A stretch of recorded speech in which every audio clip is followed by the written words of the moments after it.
සුබ සන්ධ්‍යාවක් සියලු දෙනාටම. අද අපි අලුත් පාඩමක් පටන් ගන්න සූදානම් වෙනවා.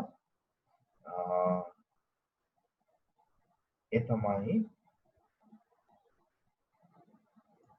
පරිසරවාදය.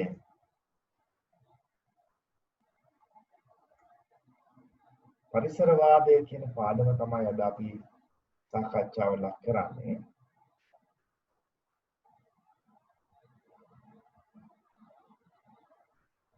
ඒකට ඉංග්‍රීසි භාෂාවෙන් කියන්නේ ඉකොලොජිසම් කියලා. ඉකොලොජිසම්.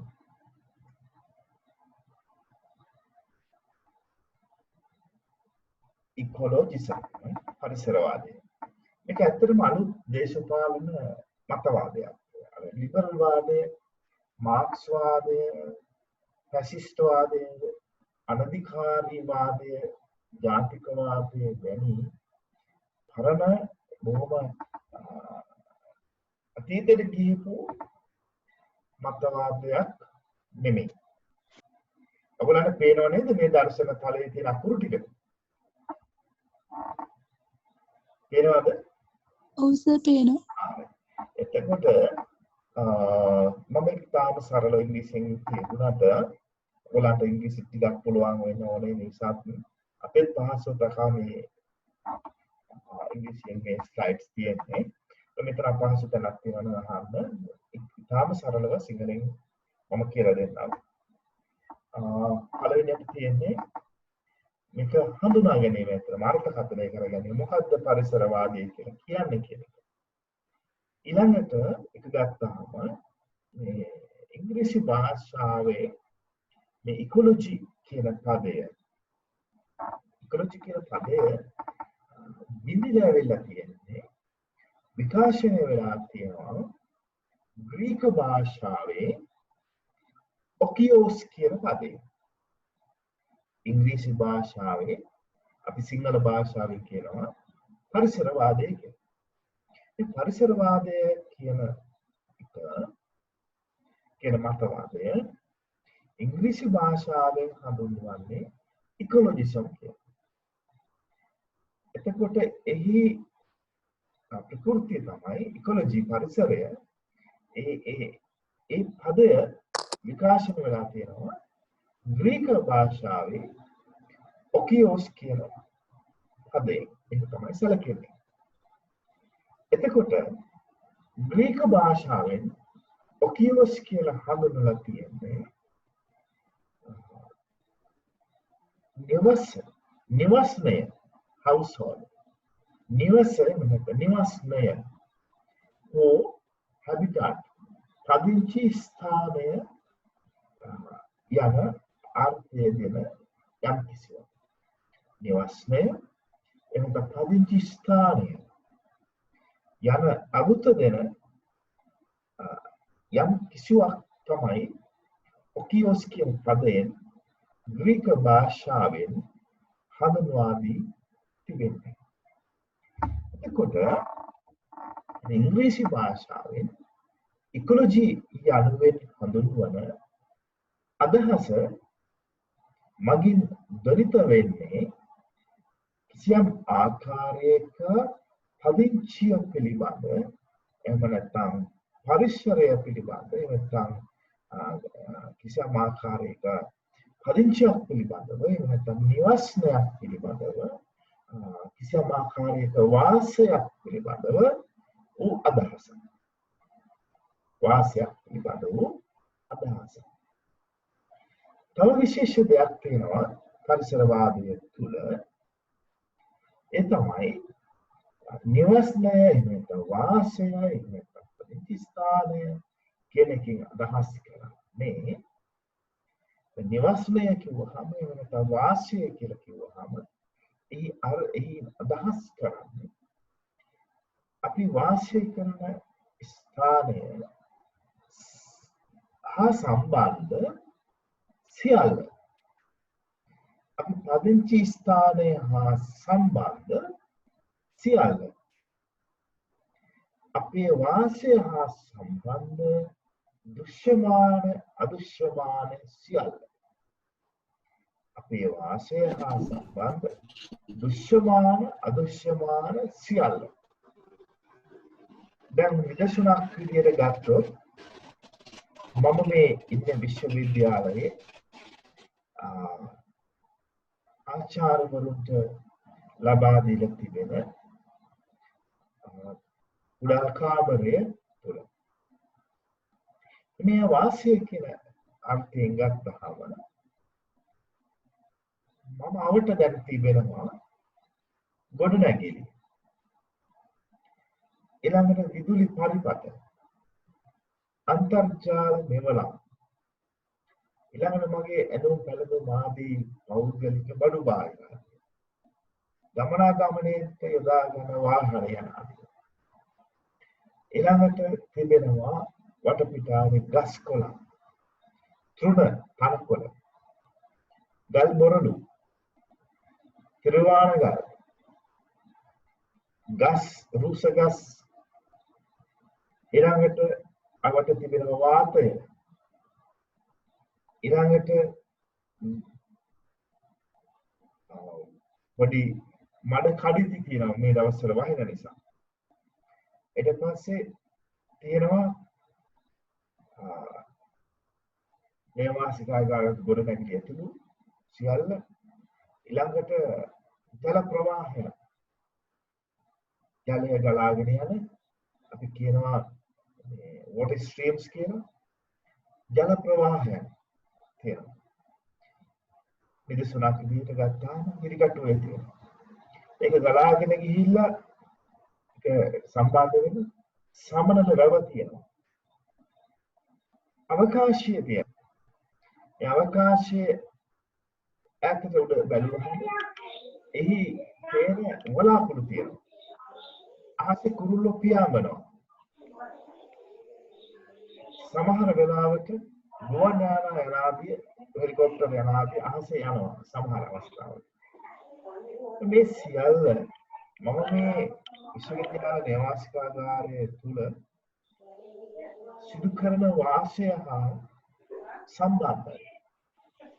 මේවා මට පේන දේවල්. මම කිය දෘශ්‍යමාන කියලා. හැබැයි අදෘශ්‍යමාන දේවලුත් තියෙන පුළුවන්. අදෘශ්‍යමාන ඒකෙන් අදහස් කරන්නේ භූතවාදී වශයෙන් කියන නෙවෙයි. අදෘශ්‍යමාන දේවල්. ඒ සමහර වෙලාවට මම කෑම කාලා ඉතුරු වුණාම ටිකක් ගිහිල්ලා ඩස්බින් එකට දානවා. ඒකේ සමහර වෙලාවට කොඹි ආදී සතුන් කුණි සතුන් සම්බන්ධ වෙලා ඒක කරනවා. එහෙම නැතිනම් අවතීන සුනකයෝ කපුටෝ එලාදී සත්තු ඒ කරනවා. ඒගොල්ලෝ මේ වාසයට සම්බන්ධයි. සමහර වෙලාවට ඒ බඳු මේ ඉතුරු ආහාර ආදී අපි දකිනවා සනරක් කියලා පණුවහන එකයි. සමහර වෙලාවට අපිට පේන්නේ නැහැ. ඒ පණුවන් වෙනුවට වෙනත් සත්තු කොටසක් වෙනට ඕනේ ආහාර වල තනින් තන ඒ භක්ෂණය කරපු ස්වභාවයන් අපි දකිනවා. අපි ඒවට කියනවා දිලීර, සමහරවල් බැක්ටීරියා, සමහර වෛරස්, සමහර අපි ඒක සමස්තයක් කියලා ගත්තාම කියන්න පුළුවන් ශුද්ධ ජීවී. කපුටෝ, බල්ලෝ, සුනඛයෝ වගේ අයත් අමතක. යාළ මේ ඇසට නොපෙනෙන මදුරු මැස්ස වගේ පේන අය තියෙනවා. ඇසට නොපෙනෙන ශුද්ධ ජීවීනුත් මම කියන්නේ වාසය කියලා කිව්වහම ඒක ඒ අවදීන් දෘශ්‍යමාන අදෘශ්‍යමාන සියල්ල අදහස් වෙනවා මේ ඉකොලොජි කියලා කියනවා. හදේ දැන් මම ඔයගලන්ට මගේ කතාවේදී මම කිව්වා සමනල වල තියෙනවා කියලා. සමනල වල තියෙන මගේ කාර්යසත්‍ය කායති. උරන් ප්‍රශ්නයක් ඇති වෙන්න පුළුවන්. ඒක මගේ වාසය හා සම්බන්ධව කොහොමද සමනල වල සම්බන්ධ වෙන්නේ කියලා. මෙදසුණක් මම නරක දෙයක් ගෙනල්ලා එතන කෑවොත් එහෙම නැත්නම් ඒ පරිහරණය කළොත් ඒකෙන් ගලාගෙන යන අහිතකර තෙල්, අහිතකර කිරණ, අහිතකර ද්‍රව්‍ය අර ජල ප්‍රවාහයන්ට මුස්ස වෙලා ඒවා ඔස්සේ වැවට ගලාගෙන ගිහින් වෙදේ ඉන ජීවි පද්ධතියට හානි කර වෙන්න පුළුවන්. ඒකෝ මේ වාසය කියන එක ඊටාම සංකීර්ණ දෙයක්, ඊටාම විශිෂ්ට දෙයක්. ඒත් ඒ වාසයවල තියෙන සියලුම දෘශ්‍යමාන අදෘශ්‍යමාන දේවල් අයිති වෙනවා. සමහර විට අපි හිතන්නේ නැති දුර මේ අපේ ක්‍රියාකාරකම් ගමන් කරනවා. ඒවා තුලින් හිතකර මෙන්න අහිතකර බලපෑම් ඇති වෙනවා. දැන් මම මේ නේවාසිකාගාරය තුල හින්දින් මම ශීතකරණයක් පාවිච්චි කරනවා නම් මම ඒක කරන්නේ ශීතකරණයක් පාවිච්චි කරනවා නම් භාවිත කරනවා නම් පරිසරයට අහිතකර විශේෂම මුල් වහලා ඇති ක්ලෝරෝ කාබන් කියලා පරිසරයේ විෂ සහිත කාබන් වර්ගයක් නැත්නම් ගෑස් එකක් තමයි ඉස්සර 1990 දශකයේ පමණ පෙර මේ ශීතකරණ පද්ධතිය වල තිබුණේ ක්ලෝරෝ කාබන්. ඒකට මම යන්නේ ඒකෙන් ඒ බඳු ශීතකරණයක් පාවිච්චි කරනවා නම් ඒවා දැන් නැහැ. ඒවා තහනම් පාවිච්චි කරනවා. කිසියම් මේකෙන් මම පාවිච්චි කරනවා. ක්ලෝරෝ වායුව සහිත දෙයක් මම පාවිච්චි කරනවා. ඊටම කුඩා දෙයක් තමයි මම කරන්නේ. නමුත් එහි බලපෑම මේ විශ්වයේ දක්වා යන්න පුළුවන්. ක්ලෝරෝ කාබන් කියන වායුව විශේෂයෙන් හඳුනාගෙන තිබුණ ලෝකීය විද්‍යාඥයෝ ඕසෝන ස්තරය හානි කරන්න හේතු වුණු සමත් වුණු වායුන්ගෙන් එකක් විදියට.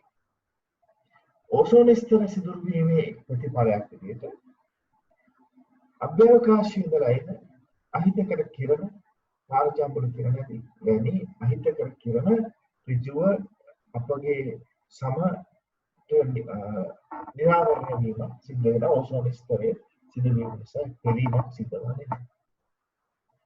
ඒ බලන්න මගේ පොඩි ක්‍රියාවේ විශ්වයට වෙන බලපෑම සායතුලින් නැවත අපිට ලැබෙන ප්‍රති බලපෑම කොතරම් ලකුණුද කොතරම් දිගු කාලෙන්නද කියන්නේ. ඉතින් තව විශේෂ දෙයක් කියන්නට ඕනේ.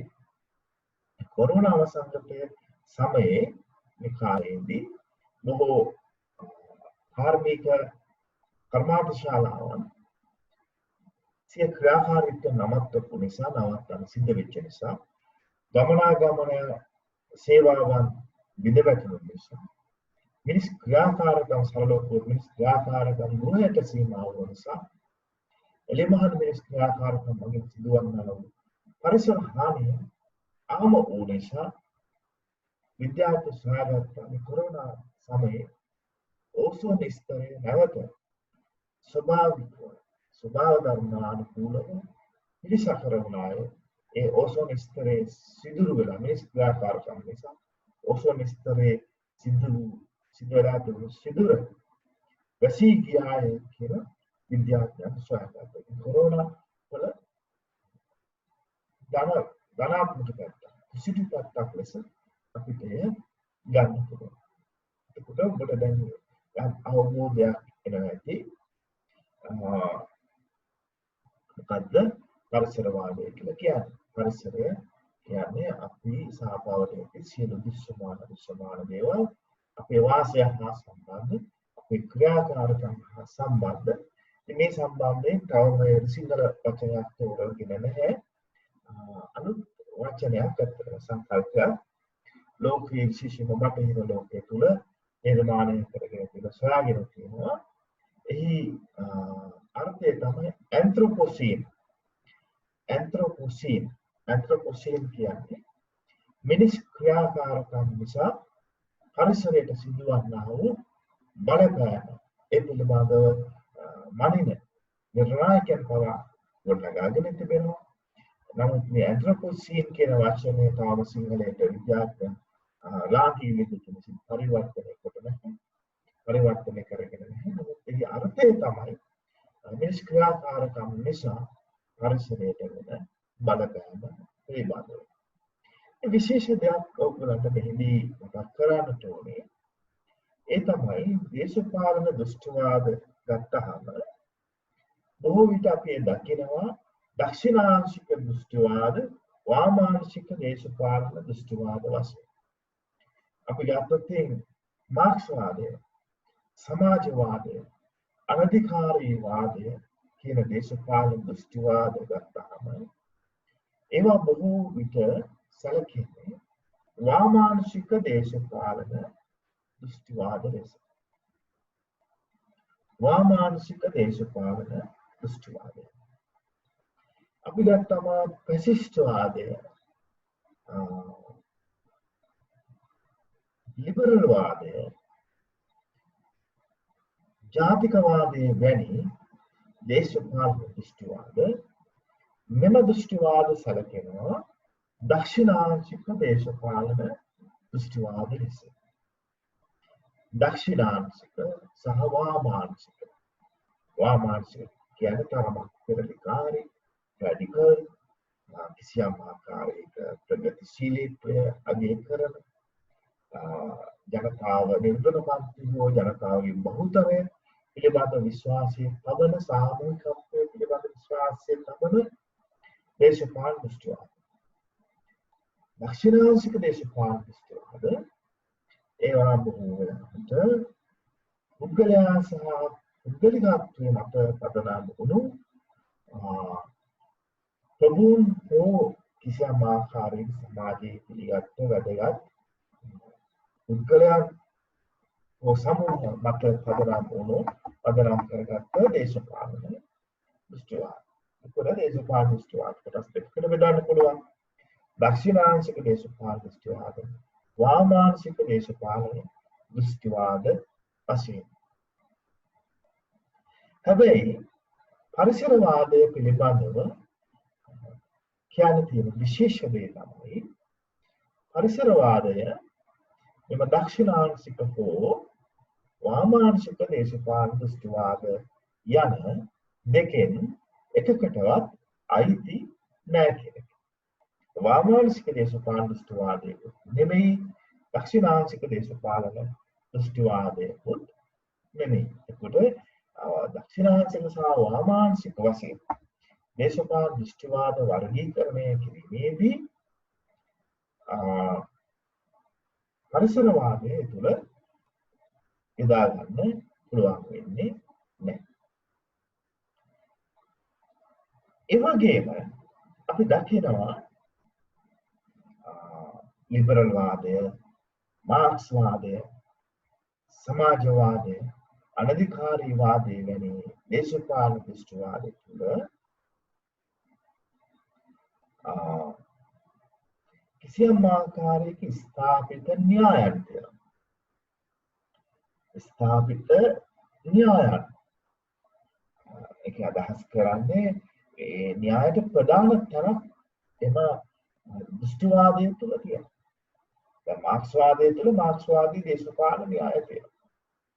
ලිබරල් වාදය තුළ තෝමස් හොබ්ස්, ලොක් රූසෝ, ඊළඟට ජෝන් රෝවර්ස්, අමර්ත්‍ය සෙන් වැනි විද්වතුන් සංවර්ධනය කරපු දේශපාලන න්‍යායන් තියෙනවා.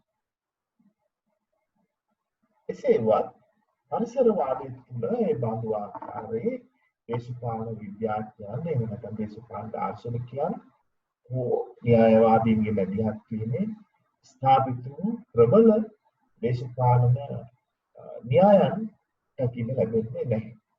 න්‍යායක් දකින්න ලැබෙන්නේ නැහැ. න්‍යායන් ගොඩක සමස්තයක් විදිහට එකතුවක් විදිහට පරිසරවාදය දකින්න.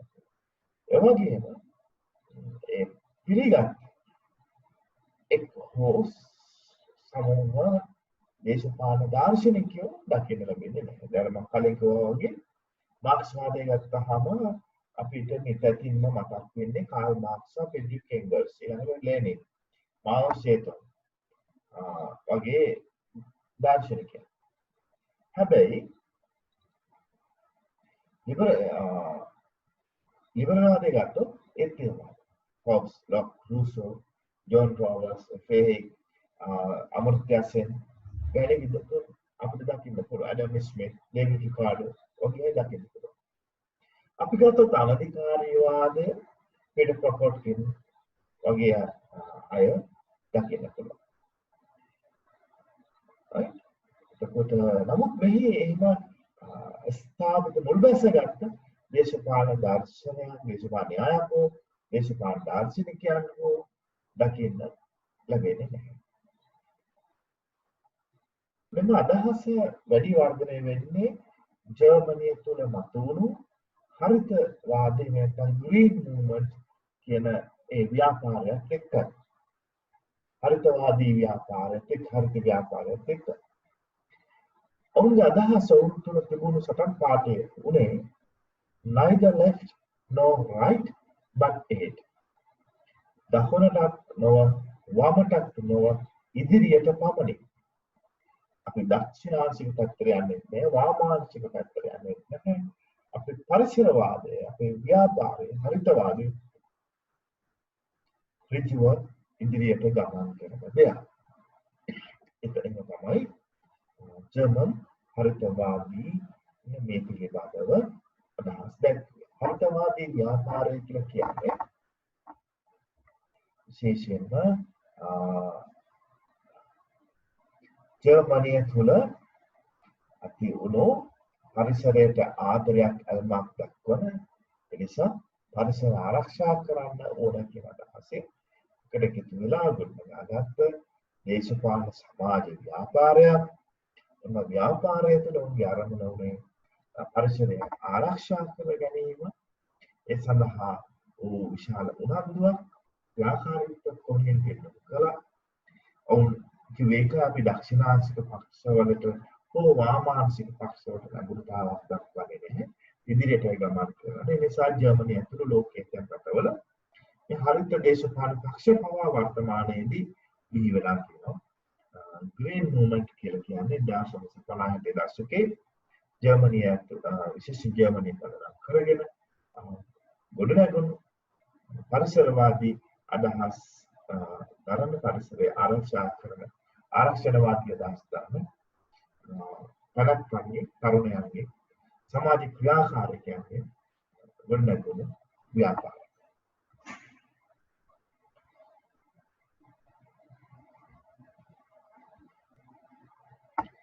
ඒ වගේම ජර්මන් ජීව විද්‍යාඥයෙක් වුණු අර්නස්ට් හැකල් 1866 දී මෙහෙම කියනවා. The investigations of the total relations of the animal both to its organic and its inorganic environment. So, Ernest Haeckel කියන ජර්මන් ජාතික ජීව විද්‍යාඥයාට අනුව පරිසරය කියලා කියන්නේ අප අවත තිබෙන සියලුම ඓන්ද්‍රිය සහ ඓන්ද්‍රිය නොවන සම්බන්ධතාව of the animal both to its organic and inorganic environment. ඓන්ද්‍රිය සහ ඓන්ද්‍රිය නොවන සම්බන්ධතාව ඓන්ද්‍රිය සහ ඓන්ද්‍රිය නොවන සියල්ල තමයි පරිසරය කියන්නේ. ඒ පිළිබඳව කරන ලබන විද්‍යාව, ඒ පිළිබඳව කරන ලබන හැදෑරීම තමයි පරිසරවාදය කියලා කියන්නේ. ඒ සම්බන්ධ වූ වාදය තමයි පරිසරවාදය කියලා කියන්නේ. අනස්තික කියන ජර්මන් ජාතික ජීව විද්‍යාඥයාට අනුව.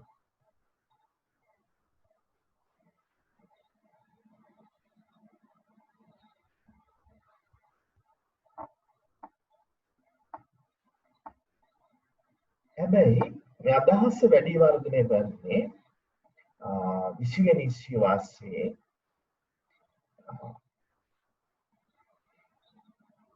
පොඩ්ඩක් කලින් විශේෂයෙන්ම ඉකොලොජි කියන පදය එහෙම නැත්නම් අදහස් කරන අදහස් මාලාව පිළිඅරගෙන තිබුණා ජීව විද්‍යාවෙහි උපබෙදීමක් විදිහට ජීව විද්‍යාවෙහි ශාඛාවක් විදිහට ඉකොලොජි 20 වෙනි සියවසට පෙර සිට හඳුනාගෙන තිබුණා. එමගින් අධ්‍යයනයට පාත්‍ර කළේ ජීවත් වන නැත්නම් ජීව ඉන්ද්‍රියන් සහ ඒවා අබට වූ පරිසරය. ඉකොලොජි කියලා කියන්නේ ජීව විද්‍යාවේ උපශාඛාවක් වශයෙන් සංවිධානය වෙලා අධ්‍යයන ධාරාවක් ලෙස වර්ධනය වූ විෂයක්. එමගින් අධ්‍යයනය කරනු ලැබුවේ සජීවී ඉන්ද්‍රියන් සහ ඒවා අවට ඇති පරිසරය පිළිබඳව ඒහා සම්බන්ධ වූ ඒවා අතර වූ සම්බන්ධතාවය තමයි. නමුත් දේශපාලනය තුළ ඉකොලොජි යන පදය ආරම්භ වෙන්නේ භාවිත වීම දකින්න ලැබෙන්නේ ඒ වැදගත් පදයක් වැදගත් අදහස් සමූහයක් ජනිත කරන පදයක් ලෙස දකින්න ලැබෙන්නේ 1960 දශකයේ සිට. ඒ මම අර කලින් කිව්වා හරිත ව්‍යාපාරයේ ආරම්භය සහ ක්‍රියාකාරීත්වයත් එක්ක. ඒකට හරිතවාදය ඉකොලොජිසම් නවදේශපාලන දෘෂ්ටිවාදයක් ලෙසයි දැකිය හැකියි. වර්තමානයේදී අප වැනි රටවල පවා හරිතවාදය යනු අලුත් දේශපාලන දෘෂ්ටිවාදය. එවැගේම අලුත් නව ජීවන පැවැත්මක් ජනතාවට පුරු කරන අනුගාමිකයන්ට පිළිගන්වන ප්‍රධානම දේශපාලන දෘෂ්ටිවාදය නව දේශපාලන දෘෂ්ටිවාදයක් විදිහට හරිතවාදය හඳුන්වන්න පුළුවන්.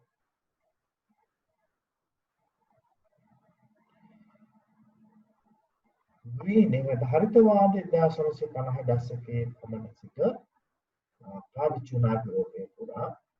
ඒකෙන් අදහස් කරේ විශේෂයෙන්ම සංවර්ධන ව්‍යාපෘති සංවර්ධන වැඩසටහන ආදීදී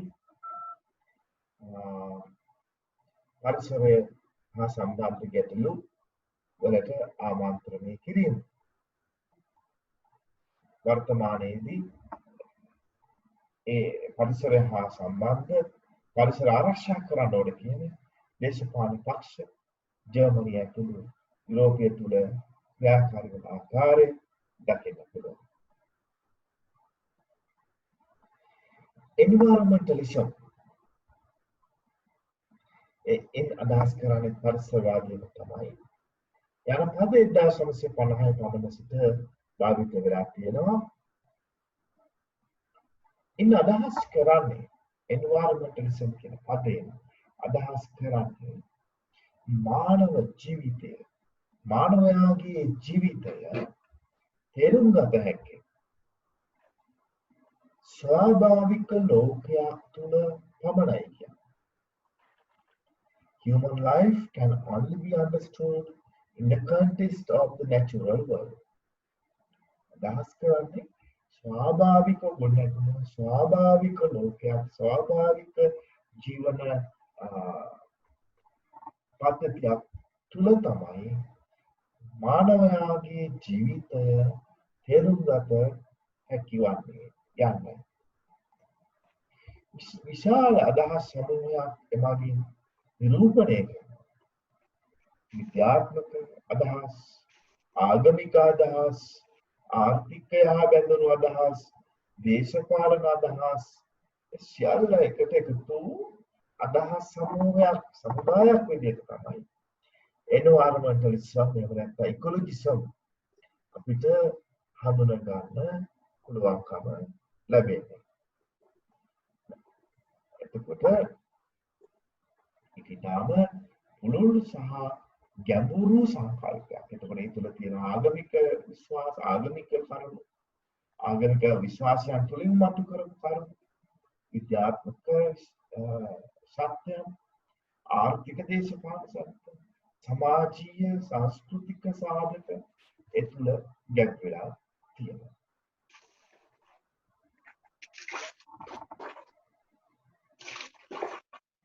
එනි මේ තාම වැදගත් කරුණක්. අපි නූතනයේදී අපි මේ කතා කරන පරිසරවාදය, ඉකොලොජිසම් එහෙම නැත්නම් එන්වයරන්මන්ටලිසම් කියලා හඳුන්වගන්න අදහස් සමූහය යුරෝපයේ හරිත දේශපාලන ව්‍යාපාර සමග මතුවුණු ඉස්මතු වුණු අවධාරණය කරන අදහස් සමූහයක් ලෙස පිළිගත්තත් 1960 දශකයේ පමණ ඉස්මතු කෙරුණු අදහස් සමූහයක් ලෙස පිළිගත්තත් පැහැදිලි කෙනෙක් පරිසරවාදය 1960 දී පමණ යුරෝපීය කේන්ද්‍රගතව හරිත ව්‍යාපාරය හා සම්බන්ධ වෙන මතුවුණු උද්ගත වුණු පරිසර ආරක්ෂණවාදී දේශපාලන ව්‍යාපාරයක් ලෙස එහා බැඳුණු අදහස් සමූහයක් ලෙස ඉස්මතු වුණත් ගොඩ නැගුණත් පරිසරවාදී අදහස් ඊට බොහෝ ඈත කාලයක සිට ඈත පෙරදිග ආගමික සමාජ සංස්කෘතික සන්දර්භයන් තුළ එම විශ්වාස පද්ධතිය තුළ එම දැනුම් පද්ධතිය තුළ ඉතා තදින් මුල් බැසගෙන තිබුණු ආකාරය අපිට දකින්න පුළුවන්. සරලව කියනවා නම් පරිසරවාදය 1960 දශකයේදී පමණ ඉස්මතු වුණු දේශපාලන දුෂ්ටවාදයක් ලෙස අප තේරුම් ගත්තත් ඒ සත්‍යයක් වුණත් ඊට බොහෝ කාලයකට කලින් ඈත පෙරදිග ආසියා ආෆ්‍රිකා ලතින් ඇමරිකානු රාජ්‍යවල සමාජ සංස්කෘතික දේශපාලන විශ්වාසයන් තුළ මේ කියන පරිසර ආරක්ෂණවාදී අදහස් පරිසරවාදී අදහස් තාම ලස්සනට අන්තර්ගත වෙලා තිබුණු ආකාරය තාම ගැඹුරින් ගැඹුරට තිබෙන ආකාරය අපිට දකින්න පුළුවන්. විදසුණක් ලෙස පෙන්වා දෙනවා නම් උදාහරණයක් තියෙනවා. The concept of an earth mother. The concept of an earth mother. මහී කාන්තාව පිළිබඳ අදහස. මහී කාන්තාව මේ මහා පෘථිවිය කාන්තාවකට සමාන කියලා දක්වනවා. එම කාන්තාව මේ පෘථිවියේ තියෙන සියල්ල දරාගෙන ඉන්න මහා මාතාවක් ලෙස ඔවුන් විශ්වාස කරනවා. එම විශ්වාස කරලා මහී කාන්තාව මහී දෙවඟන වන්දනය කරන්න මේ අය අපේ ඈත මුතුන් මිත්තෝ පුරුදු වෙලා තිබෙනවා. භූමිය වන්දනය කරනවා. අය තව සංකල්පයක් තියෙනවා පොළොව පාලන දෙවියන්. පොළොව පාලනය කරන දෙවියන් වන්දනය කරනවා. ඈත මුතුන් මිත්තෝ ගස් ගල් වන්දනය කරනවා. ගස් ගල් වන්දනය කරනවා. අකුණු ගහනකොට ඒ වන්දනය කරනවා. ඔවුන් දුටු අය අග්නි දේවතාව අග්නි දෙවියන් වියට ඔවුනේ වන්දනය කරනවා. සාගර මාතා සාගර ඒ මොහොත වන්දනය කරනවා. ඒ වගේම අපේ පෙරදිග සමහර ආගම් විශේෂයෙන්ම බුදුදහම හින්දු දහම ජෛන ආගම අදටත් ඔබ ඉන්දියාවට ගියොත් දකින්න පුළුවන් ඉන්දියානු ජෛන ආගම අදහන ඒ ජෛන ආගමික පූජකයන් සිටින ආශ්‍රම සහායවට ඔබ වන්දනය කරන්නට හෝ අවසර ඇතිව නරඹන්නට ගියොත් ඔබ දකීවි කිසියම් ආකාරයක අතරේක ගසකින් කඩාගත්ත අතුරුකිලි බහුල නිකන් කොළත්තක් වගේ එකක්. කොළ නැහැ නමුත් කොළ හැරිලා ගිහිල්ලා පොඩි ඉදලක් වැනි නමුත් ඉදලක් නෙමෙයි. එහි අර අතුරුකිරි බහුල ප්‍රදේශයක් නෙමෙයි තනි දණ්ඩ තියෙන ප්‍රදේශයේ ඒ පූජකතුමන්ලා අල්ලගෙන ඉන්නවා. උන් පාරේ ගමන් කරද්දී අර අතේ තියෙන ඒ කොස්සක් ඉදලක් වැනි වූ ඒ උපකරණේ ඔවුන් විසින් සකසා ගන්න ලැබූ එම උපකරණය ඔවුන් යන ඉදිරිපස පිස දමමින් තමයි ගමන් කරන්නේ. ඔවුන් තුළ දන්තා කිසාසයක් තියෙනවා. ඔවුන් අඩිය තබනකොට අසර පෙනෙන හා නොපෙනෙන ජීවීන් විනාශ වෙනවා. මරණයටපත් වෙනවා. එනිසා ඒ වැළැක්වීම සඳහා ඔවුන් යන පාර කිසදාගෙන අතුගාගෙන යනවා. එතකොට ඔවුන් හිතනවා තමන්ට පහසුවෙන් අඩිය තියන්න පුළුවන්. එතකොට ඒ සත්ත්ව කොටාස තමන් අඩිය තබන ප්‍රදේශය තුළ ඉන්න එක නෑ කියලා. වතුර පානය කරනකොට පෙරලා පානය කරන අවස්ථාව ඔවුන් තුළ තියෙනවා. මේ බඳු ආකාරයේ දැඩි පරිසරවාදී අදහස් ජෛන ආගම තුළ අන්තර්ගත වෙලා තියෙන ආකාරයට දකින්න පුළුවන්. හින්දු ආගම තුළ තියෙන අහිංසාවාදී සංකල්පය. ඒ වගේ පරිසර හිතකාමීත්වය. ඒ වගේ බුදුදහම තුළ තියෙන පරිසර හිතවාදීත්වය. ඔබ දන්නවා බුදුරජාණන් වහන්සේ බුදු වීමේ අනතුරු ගත කළ මොනවාද සතිය එක සතියක් වෙන්කොට තිබුණේ එන් කරේ තමන් වහන්සේට බුදු බව ලබා ගැනීම උපකාර කළ ඒ අසතු උච්චයට කලගුණ සැලකීම වගේම එමගින් උන්වහන්සේ පෙන්වන කලා කුමක්ද අප පරිසරය රැකිය යුතුයි. ගස් ගල් වෘක්ෂයන්ට අපි ගෞරව බහුමාන කළ යුතුයි. ඒවා අපි උදව් කරනවා. අපි ඒවා ආරක්ෂා කළ යුතුයි කියන උදාර සංකල්පය. ඒ වගේම වැසි කාලයේදී පින්ඩපාත ආදී දානපාන කටයුතු වල නිරත නොවි භික්ෂුන් වහන්සේලාට පන්සල් වල රැඳී සිටින ඒ පරිසර ආරක්ෂා කරන්න උපදෙස් ලබා දීලා තියෙනවා. මෙවැනි ආකාරයේ මතු පිටින් ගත්ත කාරණා කීපයකට කතා කරේ. නමුත් මෙවැනි දහම් තුල ඈත පෙරදිග විශ්වාසයන් තුල ඉතා ගැඹුරට පුළුල්ව අදහස් දැක්වුව පුළුල්ව සාකච්ඡා කළ පුළුල්ව අධ්‍යයනය කරනකොට උනේ අපි දකිනවා පරිසරවාදී අදහස් 1950 දශකයේ පෙර ඈත පිට ආගමික දර්ශනයන් තුළ න්‍යායන් තුළ සමාජ සංස්කෘතික දේශපාලන සම්පර්කයන් තුළ ඉතාම ගැඹුරින් කාවැදී තිබෙන ආකාරය. ඔබ දකිනවා සියටගේ ප්‍රකාශය දන්නවය නේද? පරිසරය ආරක්ෂා කිරීමේ වැදගත්කම සියට ව්‍යංගාත්මක මාසකින් ප්‍රකාශ කර අන්දම එතකොට මේ සියල්ල අනුව බලනකොට පෙනී යන්නේ පරිසරවාද 1960 දශකයේදී පමණ යුරෝපීය කේන්ද්‍රීය ගොඩ නැගුණා. එය ඇත්තටම හුදු බටහිර අදහසක් පමණක් නොවේ.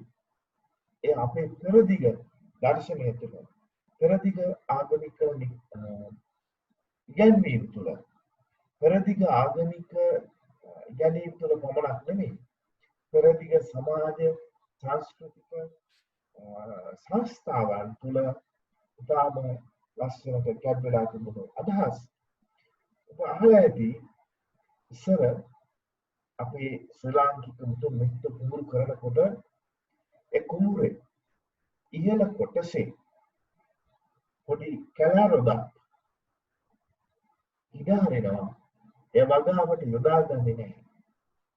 කැලෑරොදක් කුඹුරේ තියවන කිසියම් උස ස්ථානයක් ඒ ස්ථානයේ වගා නොකර කැලෑවට යන්න ඉඩාරිනවා. ඔවුන් මේ හැදින්වුවේ කුරුළු පාළුව කියලා. කුරුළු පාළුව ඔවුනේ බලාපොරොත්තු ගොඩක් දේවල් තියෙනවා. ඒ තමයි ජෛව විවිධත්වයට හානි නොකර ඒ ලෙස පවත්වාගෙන යනවා. කුරුල්ලන් නිදහසේ පැමිණෙන, කුරුල්ලන් නිදහසේ ඉන්න, කැම් කන්න ඒ කුරුළු පාළුව ඔවුන් අතහැරලා තියෙනවා. අනිත් පැත්ත අපි දකිනවා උණු කරලා වී ආදිය ගෙට ගත්තාම අපි පැරණි මිනිස්සු අදටත් තියෙනවා. මුචි වී කරා ටිකක් එකට බැදලා කීප එවැනි මිටි එකක් හෝ කීපයක් ගෙදර වහලේ පියස්සේ එල්ලලා තියෙනවා. කාටද? කුරුල්ලන්ට ඇවිල්ලා කන්නේ. අපේ ගෙදරට අපි අස්වැන්න ගත්තා එන්න ටිකක් ඔබලන්ට. ඒත් එක්කම අපි දකිනවා අපේ ගෙවල් වල ලස්සනට තියෙනවා කුරුල්ලන්ට ලේනුන්ට කෑම දාන්න පොඩි බත් ලෑල්ලක් ගහක සවි කරලා උන්ට ලෑල්ලක සවි කරලා ඒකට වතුර ටිකක් එතන තියලා එතකොට ඒකට කුරුල්ල වෙනවා ලේන් වෙනවා ගිරාව වෙනවා නේද? ඒ අය ඒගොල්ලෝ කාලා බීලා සතුට වෙනවා වතුර බීලා රතු ගස්වලා සන්තෝෂ වෙනවා. ඒ වගේම අපේ පැරණි ගෙවල් වල අපි දැක්කා ගෙදර බිත්තියේ මුට්ටියක් තියෙනවා හිල් කරපු. මුට්ටිය මොනවාම මුට්ටියක් තියෙනවා හිල් කරලා. විදුලි ටිකක් එක්ක දාලා. ටික කාලයක් කොහොම තිබ්බාම ඒක සුදු පාටම දාන්න ඕන. ටික කාලයක් කොහොම තියෙනකොට කුරුල්ලෝ අගලගෙන පදිංචි වෙනවා. ඒකට කිව්වා ඒ කුරුළු පෙට්ටිය කුරුළුගේ ඒ කුරුල්ලට අපි විශේෂ නමක් කිව්වා ගේ කුරුල්ලා. එතකොට ඒ ගෙදර මේසියෝ ඉන්නේ ගේ කුරුල්ලා ඉන්නේ එයාගේ සහකරුවා හෝ සහකාරී ඉන්නවා ගේ කුරුල්ලාගේ. එයාගේ දරු පැටවු ටික කූඩුව ඇතුලේ ඉන්නවා. ගෙදර පූසෙකුත් ඉන්නවා. ගෙදර බල්ලෙකුත් ඉන්නවා. ගෙදර කුකුලෙකුත් ඇති කරනවා. එයාගේ පැටවු ටිකක් ඉන්නවා. හරිම ස්වාර්ථෝචිත හරිම ලස්සන බොහොම ස්වභාව ධර්මයක් එක්ක බැඳුණු අපේ සංස්කෘතියක් තිබුණා. ඒ සංස්කෘතිය තුළ ඒ සියල්ලන්ටම විසිතල හිමුණා. එතකොට මේ පරිසරවාදයේ අපි අලුත් දෙයක් විදිහට අපිට දකින්න ලැබෙන්නේ අපේම තිබුණු දෙයක් අපේම සංකල්පයක් අපේම දෙයක්. නමුත් අපි මේ විද්‍යාත්මක විෂයක් විදිහට ඉගෙන ගන්න බටහිර 1960 විතර මේ පිළිබඳ විශේෂ අවධානයක් යොමු නිසා ඒත් එක්කම ඇතන් මේ තුල සාකච්ඡා කරන ඉගෙන ගන්න අධ්‍යයනය කරන සංකල්ප ඇතන් න්‍යාය සමහර ඒවා බටහිර සම්බන්ධයක් කියනවා තමයි එසේවා පරිදිග න්‍යායන් සංකල්ප පරිදිග අවතුම් අපි මේ තුල ඉගෙන ගන්නවා සාකච්ඡා කරනවා අවධානයට යොමු කරනවා පරිසරවාදය තුළ. ඒ වගේම මේ තුල දකින්න පුළුවන් විද චින්තකයෝ ප්‍රසිද්ධ නවකතාකරුවෙකු ටෝමස් හාඩි ඒ වගේම සමහර දේශපාලන චින්තකයන් අධිකාරීවාදීන් ශාන පිරිසක් මේ තුල දැකිය. ඒ විශේෂයෙන්ම පරිසරවාදය පිළිබඳව අවධානයක් යොමු වන දෙයක් සිද්ධ වෙන්නේ 1962 දී. ඒ තමයි ප්‍රකට ප්‍රශස්ත පරිසරවාදිනියක් වූ ඇත්තටම විද්‍යාඥයෙක් රචල් කාර්සන් අමරිකානු විද්‍යාඥයෙක් රචල් කාර්සන් කෘතියක් රචනා කරනවා. ඒ කෘතිය නම The Silent Spring. The Silent Spring. නිහඬ වසන්තය. නිහඬ වසන්තය. The Silent Spring.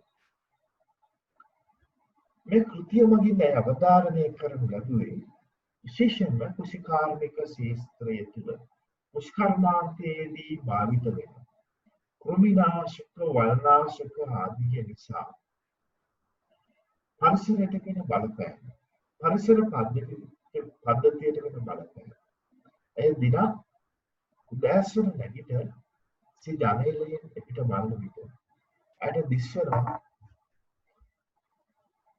ජලාශය අමදාන ජලාශය ඉස්ස බලනවා වෙන ලස්සනට තියෙන ජලාශයේ දා බලනකොට ඒ මාළු විශාල වශයෙන් බණ්ඩා රචල් ප්‍රවස්ස ඇයි ඒ මාළු ඒ විදිහට බැරලා හිටියේ කියලා බලන්න ඒ පිළිබඳ වැඩිපුර හිතන්න පටන් ගන්නවා ඒ පිළිබඳ වැඩිපුර සොයන්න පටන් ගන්නවා ඒ ප්‍රතිඵලයක් විදිහට රචල් ප්‍රවස්ස අවබෝධ කරගන්නවා මේ මාළු විශාල වශයෙන් ජලාශය තුළ මේ ආකාරයට මේ ගිහිලා තිබෙන්නේ කෘමිනාශක ස්කර්මාතේදී යොදා ගන්න ලබන කෘමිනාශක සහ වල්නාශක හේතු කොටගෙන එනිසා කෘමිනාශක සහ වල්නාශක යොදා ගැනීම පරිසරයට පරිසර පද්ධතියට සිදුවෙන හානිය පිළිබඳව ඇයගේ කෘතිය රචනා කරනවා 1962 දී ප්‍රකාශයට පත් කරනවා නිහඬ වසන්තයේ එහෙම නැත්නම් the silent spring වසන්තයේ නිමාවය වසන්තයේ තිබෙනවා හැබැයි ඒ වසන්තයේ වෙන තරම් දලු ඉති මල්ලා වැඩෙන්නේ නැහැ ඒක නිකඩ වෙලා නිහඬ වසන්තය මේ නිසා රචන ක්ලාස් විද්‍යාඥවරියට විශාල අභියෝග රාශියකට මුහුණ දෙන්න සිදු වෙනවා.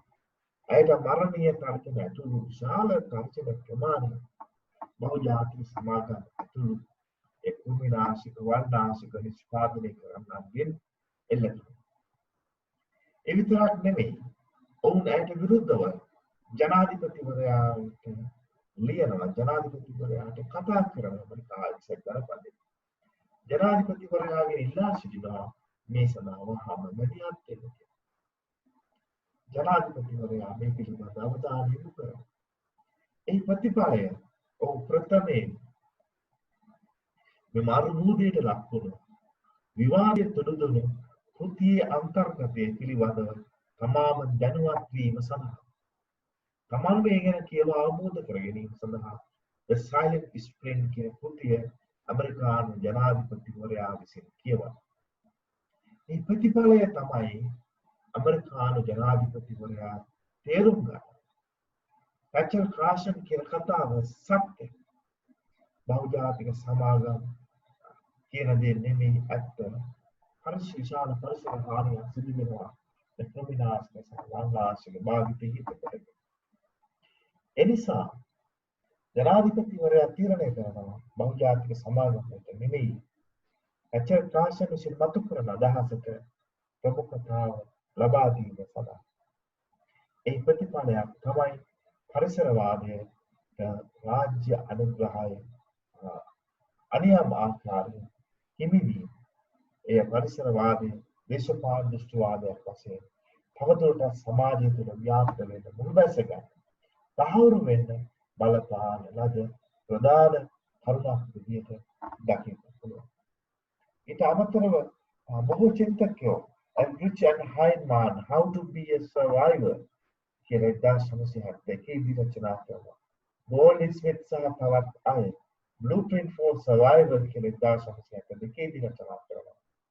Unofficial UN report එක එනවා 1972 Only One Earth mean. Clubs of Rome's the limits to growth සංවර්ධනයේ සීමාවන් පිළිබඳව 1972 දී කතා කරනවා. මෙවැනි බොහෝ විද්වතුන් බොහෝ සංවිධාන ලෝකයේ පුරා පරිසර ආරක්ෂා කිරීමට පක්ෂව පරිසරවාදයේ තුල ගැනෙන සංකල්ප න්‍යායන් අදහස් ඉදිරිපත් කරමින් මේ අදහස පෝෂණය කරන්න දායකත්වය ලබා දුන්නා. ඒ වගේම නව සංවිධාන අන්තර්ජාතික සංවිධාන බිහි වෙනවා. පරිසරය නම් උගල දන්නවා සමහර ඇතන් එබඳු සමුදාය මිනිසුන්ගේ green peace සමුදාය green peace තවත් මිනිසුන් තමයි friends of the earth පරිසර පෘථිවිය මිතුරෝ ඊළඟට තවත් අදහස සමුදාය තමයි world wide fund for nature මෙවැනි ආකාරයෙන් අදවන විශාල සමුදාය ආශා මේ වෙලාවේ පරිසරයේ ආරක්ෂා කිරීම සහ පරිසර සහ වන ජීවීන් ආරක්ෂා කිරීම සඳහා එවැනි ජාලජ ජීවීන් ආරක්ෂා කිරීම සඳහා සාගර කලාපයේ සාගර පද්ධතීන් ආරක්ෂා කිරීම සඳහා ජෛව විවිධත්වය ආරක්ෂා කිරීම සඳහා මොන්ගේ ප්‍රධාන ඉලක්කයන් බවට පත්වන්නේ ප්‍රධාන තනි හුදෙකලා ප්‍රශ්න නෙවෙයි සමස්ත නිසා උන් දකින්නේ සමස්ත පරිසර පද්ධතියට බලපෑම් කරන සමස්ත පරිසර ප්‍රශ්නයයි ඔවුන්ගේ අවධානයට යොමු වෙන ඉලක්කය. උදාහරණයක් ලෙස ගත්තොත් නාස්තික ආවි සහ නාස්තික අපද්‍රව්‍ය නිසා පරිසරයට වෙන බලපෑම පිළිබඳව එම පරිසරවාදීන් අවධානය යොමු කරන කතා කරනවා. environmental pollution පරිසර දූෂණය පිළිබඳව කතා කරනවා. dwindling reserves of fossil fuels khaniज ඉන්ධන සංචිතවල අඩුවීම ඒවා ක්ෂය වීම අපි භාවිත කරන නිසා khaniज ඉන්ධනවල භාවිතය එහෙම නැත්නම් khaniज ඉන්ධන පරිභෝජනය අනාගතයේදී ප්‍රශ්නයක් කියන එක ඔවුන් පෙන්වා දෙනවා. පරිසර ආරක්ෂණය පිළිබඳව අවධානය යොමු කරනවා. අම්ල වැසි පිළිබඳව අවධානය යොමු කරනවා. හරිතාගර ආචරණය greenhouse effect එක ගැන කතා කරනවා. global warming ලෝකීය උෂ්ණත්වය ඉහළ යාම පිළිබඳව. climate change කාලගුණික විපර්යාස දේශගුණික විපර්යාස පිළිබඳව කතා කරනවා. ඒ වගේම මම කලින් සඳහන් කළ ආකාරයෙන් anthropocene මේ සම්බන්ධ අලුත්ම සාකල්ප anthropocene පරිසරයට බලපාන සියල්ල සමස්ත මානව ක්‍රියාවලිය පිළිබඳව ඔවුන් අදහස් දක්වනවා. මේ තුල මේ තමයි ඔවුන්ට නිරාකරණය කරගන්න අවශ්‍ය වෙලා තියෙන ප්‍රධාන ප්‍රශ්න. ඒගොල්ලෝ හුදෙකලා එක් සිදුවීමකට වඩා සමස්තයට ආමන්ත්‍රණය කිරීම තමයි මූලිකත්වයේ දීලා තියෙන්නේ. ඒ තුළ මතුවෙන හුදෙකලා සංසිද්ධීන් වලදී ඔවුන් එකට එකතු වෙලා ඒක විරුද්ධව සාමූහික ප්‍රතිචාර දක්වන ආකාරය අපිට දකින්න පුළුවන්. පරිසරවාදයේ සමස්තයක් ලෙස ගත්තොත් පොඩි චිත්‍රයකට මේ විදිහට දකින්න පුළුවන්. අපි පරිසරයේ හිමිකාරුවා නොවේ. අපි පරිසරයේ තවත් එක් පුරුකක් අපේ. පරිසරය අපේ නොවේ. අපයිති පරිසරයටයි. ඒ තමයි මේ අපි කතා කරපු සමස්තය චිත්‍රයකින් කෙටියෙන් පෙන්වා දෙන්න පුළුවන් ආකාරය. එතකොට අපි අද කතා කරපු දේවල් සම්බන්ධයෙන් ඔයගලන්ට දැනගන්න පැහැදිලි කරගන්න ඔයගලන්ගේ අදහස් ඉදිරිපත් කරන්න විශේෂයෙන්ම ඔබ ලංකාවේ විවිධ ප්‍රදේශ නියෝජනය කරන්න ආය එතකොට ඔයගලන්ට ඇති විවිධ අත්දැකීම් ඇති විවිධ අදහස් ඇති ඒවා පිට එක්ක බෙදා හදා ගන්න මේ ඉතිරි කාලය යොමු කරනවා. පුරා පැයකට ආසන්න කාලයක් පාඩම පැහැදිලි කරමින් සාකච්ඡා කළා. ඉතිරි කාලයේදී ඔබත් ක්ලාසයේ දොඩමාළු වෙන්න මේ තියෙන මේ සංකල්පයේ දියුණුව ලංකාවේ අධ්‍යක්ෂක කොහොමද භාවිත කරන්න කියන එක ගැන කතා කරන්න. ඒ වගේම අපි අද සාකච්ඡා කරපු මාතෘකාව ඔබට මොනේ ග්‍රහණය වුණාද කියන එක පිළිබඳව පසුවිපරම් කර බලන්න. ඒ පිළිබඳව අදහස් ඉදිරිපත් කරන්න මේ ඒකට අවස්ථාව. මොනවද ඔයගලන්ට කියන්න තියෙන්නේ?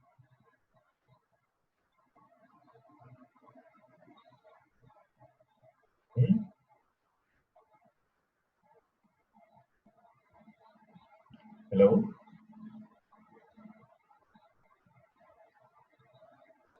පාඩම පැහැදිලි වුණාද මොන හරි ප්‍රශ්නයක් තියෙනවද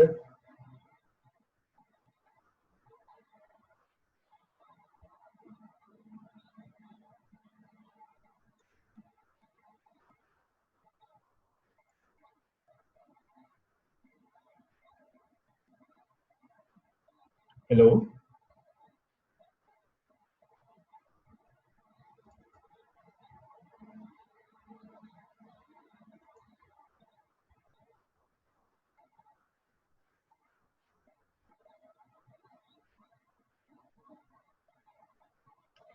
මම ඇහෙනවද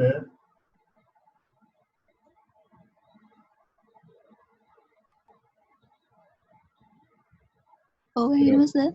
මොනවද ඔයගලන්ට තියෙන දැනගන්න ඕනේ පැහැදිලි කරගන්න අද අපි කතා කරපු දේ පැහැදිලිද ඔව් පැහැදිලි සර්. ඔව් කියන්නේ hello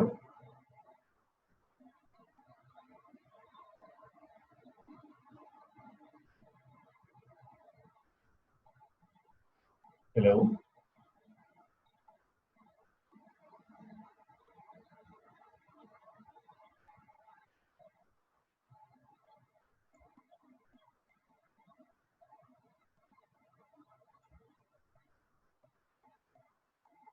Ekanayake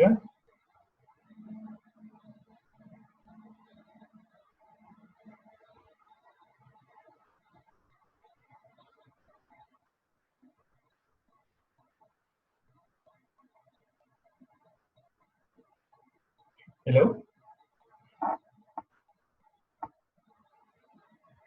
jason Jayathilaka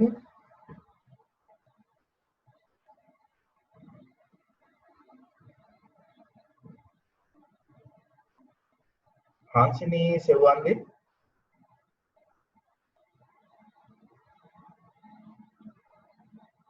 hello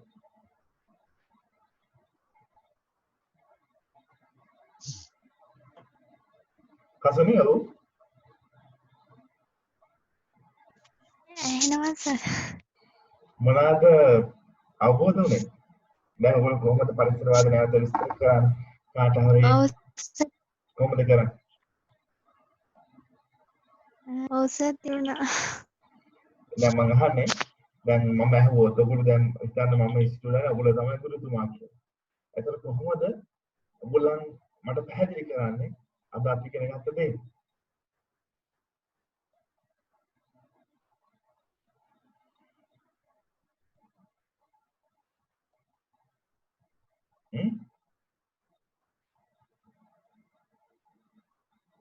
Sitara දෙරුචි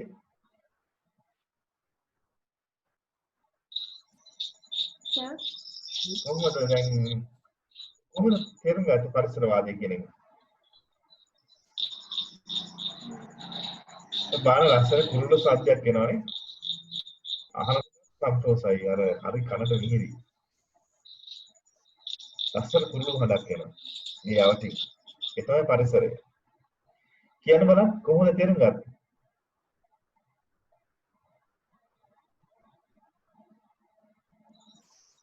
පරිසරවාදය සාමාජික හෝ දක්ෂිණාංශික දේශපාලන දෘෂ්ටිවාදයක් නෙවෙයි. හරි. ඒක ආරම්භ වෙන්නේ ජර්මනියේ හරිත ව්‍යාපාරයක් සමග. හා හා. තව?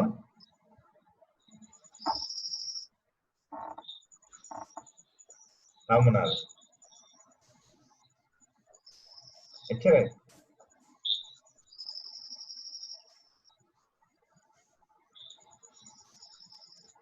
පරිසරය ආරක්ෂා කරන එක ගැන තමයි පරිසරවාදීන් කියන්නේ. බොහොම ස්තුතියි. බලමු නෙත්මා අවස්ථල.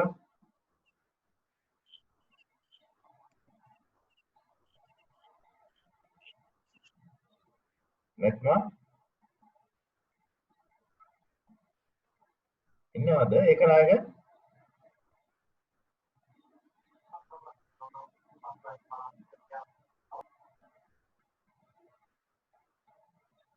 Ekanayake Jayathilaka yes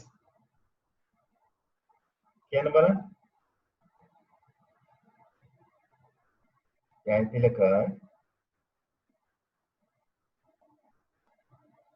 හංසිනී සෙව්වන්ගේ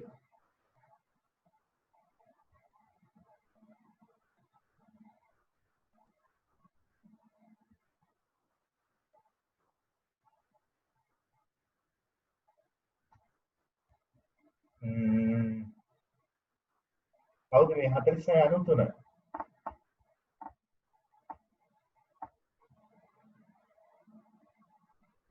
hello අහනවද sir. කියන දරු කොහොමද තේරුම් ගත්තේ ඔයා කොහෙද ගම්පලාද මං කතරගම සර්. ශාමරින් ලස්සන පළාතක් නේද කතරගම කොහෙද සෙල්ල කතරගම. ශානේ වයි සෙල්ල කතරගම කොහෙද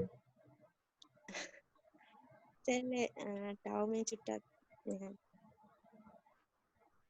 ඇතුළට යන්න ඕනේ ඔව්. ලස්සන පරිසරයක් කොහොමද පරිසරවාදී තේරුම් ගත්තේ දරුවෝ සර් මේ පරිසරවාදී කියන්නේ 1960 දශකයේ ආරම්භ වන පරිසරවාදී මේ කියන්නේ දේශපාලන දෘෂ්ටිවාදයක් පදනම් කරගත් දෙයක් නෙවෙයි. අනේ 1960 දශකයේ ආරම්භ වුණා මේ ඊට පෙර කියන්නේ ආගමික නිකායන් තුල පවා මේ පරිසරය ගැන කතා කරලා තියෙනවා.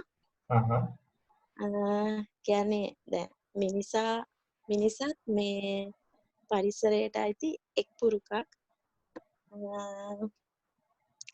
ඒ කියන්නේ පරිසරයේ සුරක්ෂිතතාවය ගැන. ඔව්. කියන්නේ පරිසරයේ ආරක්ෂා කරගන්න ඒක ගැන ඒ තේරුම් ගත්තා.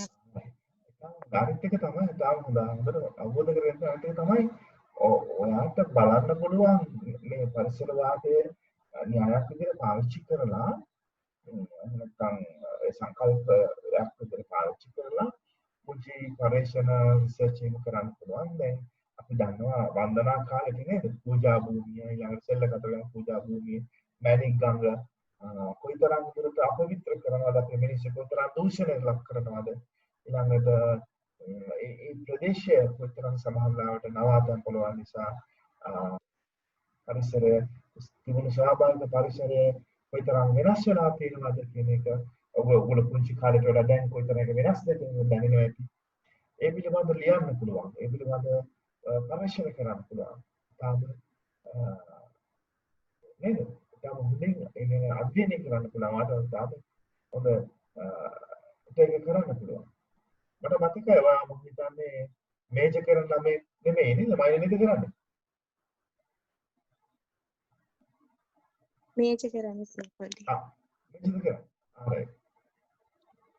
ඒ නිසා මම හිතන ධර්මය ගැන හිතුවොත් ධර්මය ගැන පටන් ගත්තොත් හොඳ උපාධි නිබන්ධනයක් වුණත් ඔය සම්බන්ධයෙන් කරන්න පුළුවන්. පරිසරවාදය සහ පූජා භූමි වන්දනාකරුවන් මේ ක්‍රියාකාරීත්වය පිළිබඳව ඔවුන්ගේ ඇතැම් ආකල්ප ඔවුන් ආගමික විශ්වාසය ඔවුන් කොයිතරම් ආගමික විශ්වාස තුළ ඉදී බැහැලා තිබුණත් ඔවුන් ඒ ආගමික විශ්වාසයෙන් සැබෑවටම ඉෂ්ට සිද්ධ කරනවාද කියන එක නේද අපිට පැහැදිලි වෙනවා. ඒගොල්ලන්ගේ ක්‍රියාකාරීත්වයන් එක්ක ඒවයි ගිහිල්ලා හැසිරෙන විදිය විශේෂයෙන්ම මැණික් ගඟ ඇතුලේ පරිසරය භාවිත කරන ආකාරය මේ වන්දනාකරුවෝ ඒ ගැන හිතන්න පුළුවන්. ඒ ගැන හොයන්න පුළුවන්. අනිත් පැත්තෙන් ගොඩක් පරිශන කෙරලා තියෙනවා අර කතරගම වන්දනයට එන යාලා හරහා එන විවිධ ජනතා පිළිබඳ පරිශන කරලා තියෙන විශේෂයෙන්ම ලංකාවේ අග්‍රගාමී ප්‍රකට සමාජ මානව විද්‍යාඥයෙක් වෙච්ච සුනිල් ගුණවර්ධන සර් එයාගේ අධ්‍යයනය සිදු කළ තියෙන walk to කතරගම කියන කතරගම ඒ පාද චාරිකාවේ එන ප්‍රතිමතුන් පිළිබඳව ඒක වෙනත් ඇන්ගල් එකකින් අපේ දේශපාලන දෘෂ්ටියකින් බලන විශ්ලේෂණය කරන්න පුළුවන්. හිතන්න මේ ගැන. රාධිකා දෙමුක්ෂි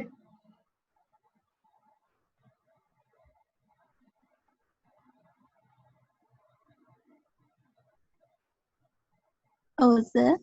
කොහොමද පරිසරවාදය විස්තර කරන්න පැහැදිලි කරන්නේ? පරිසරවාදය කියන්නේ සර් ග්‍රීක භාෂාවෙන් මේ බිහිලාපු මේ වචනයක්. කියන්නේ සිංහලෙන් කියනවා පරිසරවාදය කියලා, ඉංග්‍රීසියෙන් කියනවා මේ ඉකොනොමික්ස් කියලා. එතකොට මේ මොනවද මේ ග්‍රීක භාෂාවේ ඔකියෝස් එහෙම කියනවා සර්. එතකොට මේ පරිසරය කියන්නේ පරිසරවාදයද කියන්නේ පරිසරය ආරක්ෂා කරන්න ඕන.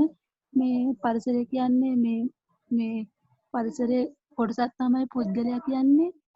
ඒක නිසා මේ නිරන්තරයෙන් පරිසරයත් පුද්ගලයාත් අතර මේ සම්බන්ධතාවයක් තියෙනවා කියන එක තමයි සර් මේක සාමාන්‍යයෙන් දලා අදහසයි. very good. ඊළඟට තර්ශිකා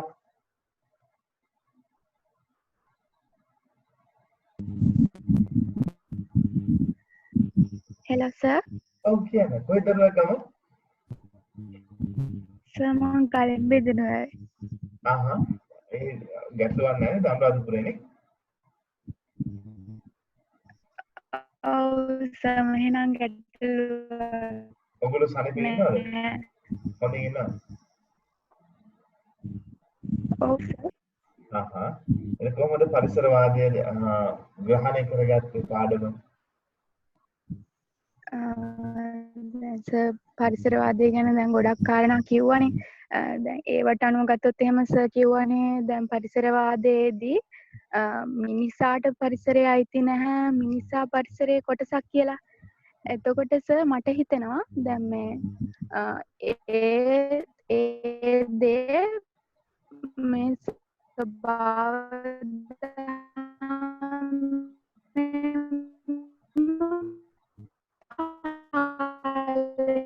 කරනවා කියලා. ඒ කියන්නේ මිනිසා පරිසරයට එරෙහි වෙලා පරිසරය අයිති කරගන්න ගියොත් එහෙම ඒකට මිනිසාටම පාඩමක් ඉගෙනනවා වගේ දෙයක් තියෙනවා නේද සර්? දැන් උදෙස්සේ වගේ ඉත්තොත් එහෙම ඒකෙන් සර් අර මේ පසබාධාමෙම කරන දෙයක් නේ. ඒතර ජනගහනය අඩුවීමක් වෙලා තියෙනවා. පරිසර දූෂණය, වායු දූෂණය ඒ වගේ ගොඩාක් දේවල් අඩු වෙලා තියෙනවා. ඒක අර සබාධාමෙම සිද්ධ කරන දෙයක් කියලා මට හිතෙනවා සර්. දැන් මේ කොරෝනාත් ඒ වගේ එකක් කියන තමයි අපිට හිතන්න වෙන්නේ නේද? දැන් අපි සුනාමි උනාත් ඉතින් ස්වභාව ධර්මයේ තමයි බලවත්. ඒ අභිබවා යාමට මිනිස්සු කොයිතරම් නියුණුයි කොයිතරම් විද්‍යාත්මකයි කියලා හිතුවත් ඒ තාම අසීරු වෙලා තියෙනවා තාම.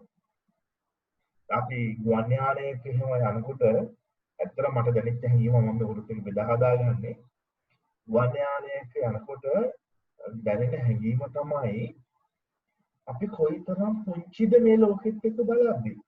අපේ ගුවන් යානය කොයිතරම් පුංචිද මේ ලෝකෙත් එක්ක බලද්දී.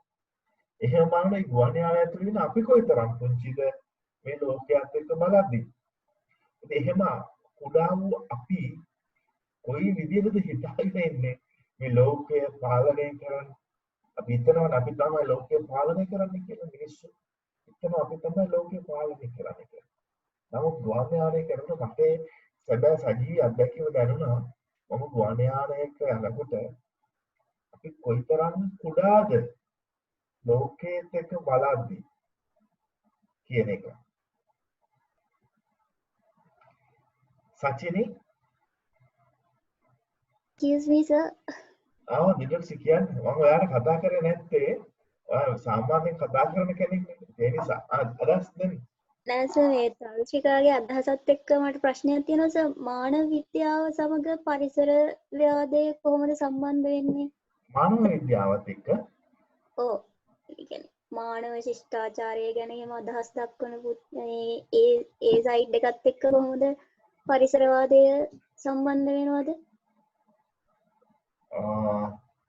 ඇත්තටම මානව විද්‍යාවත් එක්ක බලනකොට මානව විද්‍යාව කියන්නේ මිනිසාගේ පැවැත්ම පිළිබඳ විද්‍යාවනේ.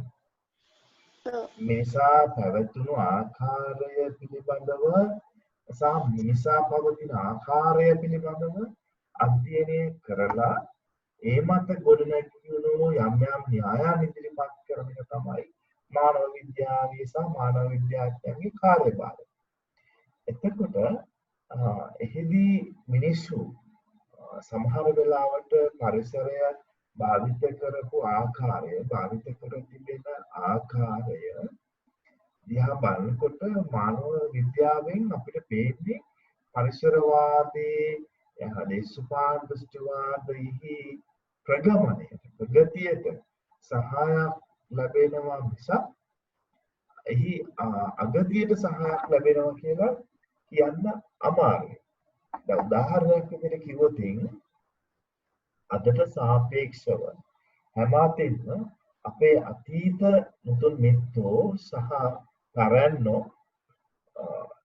පරිසරය භාවිත කරලා තිබෙන්නේ පරිසරයට හානියක් සිදු නොකර සහ පරිසරය අවම වශයෙන් හානි කරමින්. ඇත්ත වශයෙන්ම වර්තමාන අපේ පරම්පරාව තමයි පරිසරයට හානි කරන්නේ. ඒ වගේම අපි බලාපොරොත්තු වෙනවා ඉක්මනින් සංවර්ධනය. ඉක්මන් දියුණුවක්. ඒකට පරිසරවාදයේ තුළ ඇත්ත වශයෙන්ම යොදන පදයක් වචනයක් එහි අර්ථය තමයි growth mania. සංවර්ධන මේනියාව. growth mania. එතකොට අපි මොනවද අත්කර ගන්න උත්සාහ කරන්නේ? වර්තමාන මිනිසුන් විදියට. එතකොට අපි බලාපොරොත්තු වෙනවා අත්ත වශයෙන් කියනවා අපි උගත් පරම්පරාව විදියට ඔයගොල්ලොත් අපි බලාපොරොත්තු වෙන දේ තමයි ලස්සන ගියක් නේද?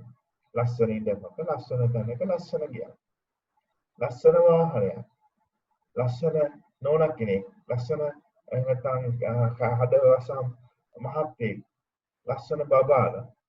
ඊට පස්සේ සමාජ පිළිගැනීම. ඊළඟට ලස්සන තැන් වල ගිහලා කාලා බීලා ජීවත් වෙන එක. ඔකනේ අපි බලාපොරොත්තු වෙන්නේ. එතකොට අතීතයේ අපේ මුතුන් මිත්තෝ පරිසරය භාවිත කරලා තියෙනවා. හැබැයි අවම වශයෙන් අවමයෙන් ඒ අය කෘමිනාශක වල්නාශක සිය ගොවි බිම් සඳහා යොදලා නැහැ. ඇත්ත වශයෙන්ම මට මතකයි මම කුඩා කාලයේදී අපගේ අත්තම්ම කුඹුරු කරනවා. එයා කුඹුරට දාපු පොහොර හැඳින්වුවේ ගෙරි කටු කියලා. ඒවා සුදු පාට ද්‍රව්‍යකින් සැදුම් ලබ්ධයක් විදිහට මට මතකයි. ඒක ඇත්තටම තියෙන්නේ සත්තුන්ගේ වෙන්න ඕන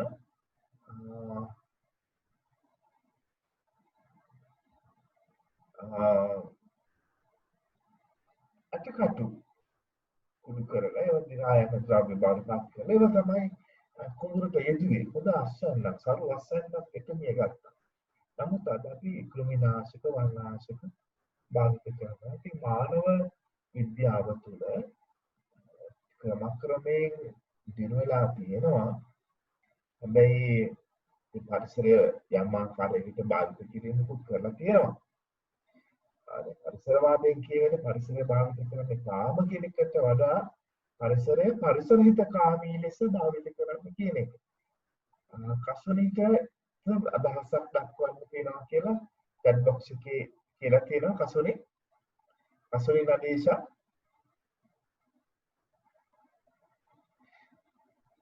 කසුනි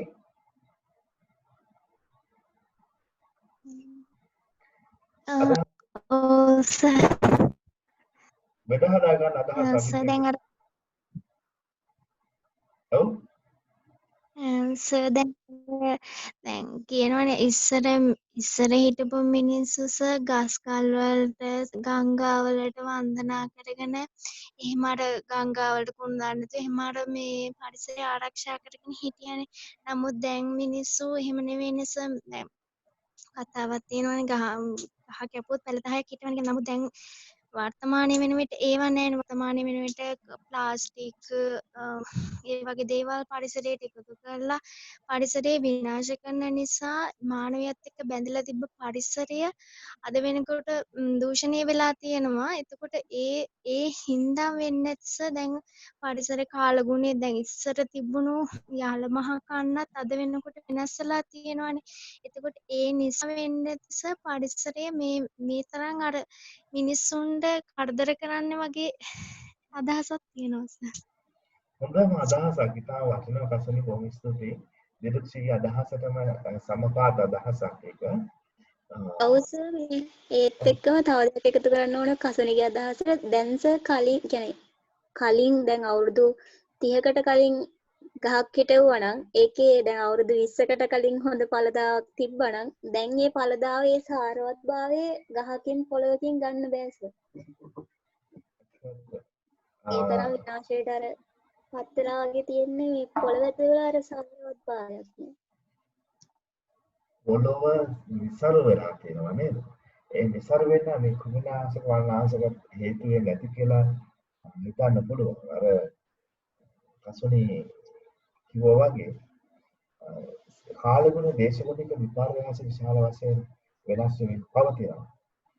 විශේෂයෙන්ම ගොවි මහත්තුරු එක්ක කසුනට අත්දැකීම් ඇති ඉතා සමීප අත්දැකීම් ඇති ගොවි මහත්තුරු එක්ක කතා කරන විශේෂයෙන්ම වැලිමඩ බණ්ඩාරවල අපුපුරේ ආදී ප්‍රදේශවල ගොවි මහත්තුරු එක්ක කතා කරනකොට ඔවුන් කියන කතාවක් තමයි දැන් වෙනදාට වඩා ඔය වැස්ස ලැබෙන කාලවල අය අකියුල වචන හරියට හරි යල මහා කන්න දෙකට ඒ කාලය දැන් වෙනස් වෙමින් පවතිනවා. ගොවි මහතුරු කියන්නේ ඒක වෙනස් වෙලා කියලා එක වශයෙන්. ඒ අදහස තමයි කසුනේ එකතු කරේ. එමෙ වෙන්න හේතුව වෙන කිසිවක් නෙවෙයි. මිනිස් ක්‍රියාකාරකම්. මිනිසුන් පරිසරයට හානි කරනවා. පරිසරය හැබැයි මිනිසාට ආදරේ හිතපු ගමන් ඉඳලා ටිකක් තදින් රිදනවා. රිදවීමක් තමයි මේ තියෙන්නේ. එහෙම රිදවීමක් තමයි ගෝලීය උණුසුම ඉහළ යාම කියලා කියන්නේ. එහෙම රිදවීමක් තමයි පරිසර දේශගුණික විපර්යාස කියලා කියන්නේ. ඒකට ඒ බඳු ආකාරයේ දේවල් තියෙනවා.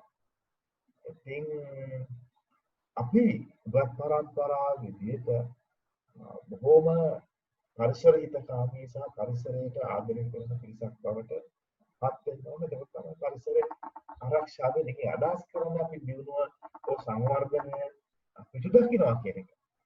සංවර්ධනය ඕනේ. දිනුව ඕනේ. හැබැයි පරිසරය රැක කියන අපි ඉස්සරහට යන්න ඕන පරිසර හිතකාමීව. තමයි මේ ගැනීම තුළ අදහස් වෙන්නේ. සේමාලේ ලියනගේ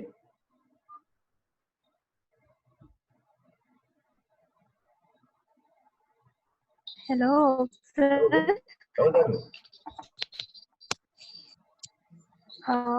සර් මේම පරිසරය කියන්නේ අපි අවට තියෙන වටපිටාව තමයි. එතකොට ඒ පරිසරය තුල දකින්න දේවල් වලට යම්කිසි විද්‍යාත්මක පදනමක් ලබා දීලා තියෙනවා මේ තුලින්. ඔව් පරිසරවාදය තුලින්. ඔව් එතකොට මේ කියන්නේ පරිසරයේ වෙනස්කම් වලට මේ ඒ කියන්නේ ඍජු දායකත්වයක් මිනිසා විසින් ලබා දෙනවා අනිවාර්යයෙන්. එතකොට ඒක ඍජු සහ වක්‍ර විදියට වෙන්න පුළුවන් ඒ මිනිසාගේ දායකත්වය පරිසරය වෙනස් වෙන්න. ඒව තමයි අර පරිසරවාදීන් විසින් මේ දැකලා තියෙන්නේ මේ පරිසරයට වෙන හානි මොනවාද කියලා. සංක්ෂිප්තව සමස්තව කියන්නේ ඒ විදිහට තමයි ඉතින් මේ කියන්නේ පරිසරයේ වෙනස්කම් මේ සිද්ධ වෙන්නේ ඉතින් මිනිසාගේ දායකත්වය ඉස්සරහටත් හැමදාමත් ඒක අනිවාර්යෙන් වෙනවා මේ පරිසරය තුල ජීවත් වෙන සත්වයෙක් විදියට මිනිසා. හොඳ අදහසක් ඇත්තට සංක්ෂිප්ත අදහසක්. ඔබතුමී ගම්බලාද කොහෙද? මාතර සර්. මාතර. ඔව්. මාතර කොහෙද? මාතර කඹුරු පිටිය සර්. ඊළඟට අපි බලමු සදුනිකා. ඔසේ මානි. සදුනිකා.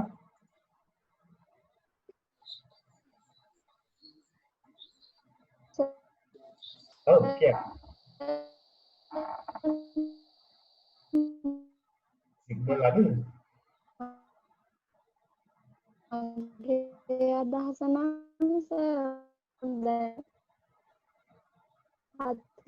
අතීතයේ තමයි දිවසේම පරිසරවාදය ගැන කතා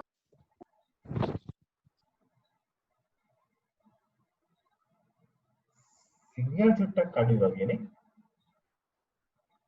කමන්න මට ටයිප් කළෙවොත් මම කියන්න පුළුවන් වගේ අදහස.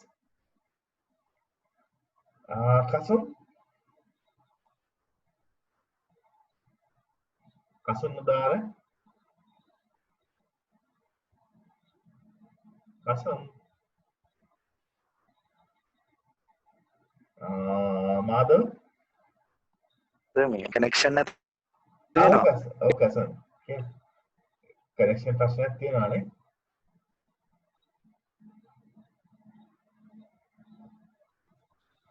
හෙලෝ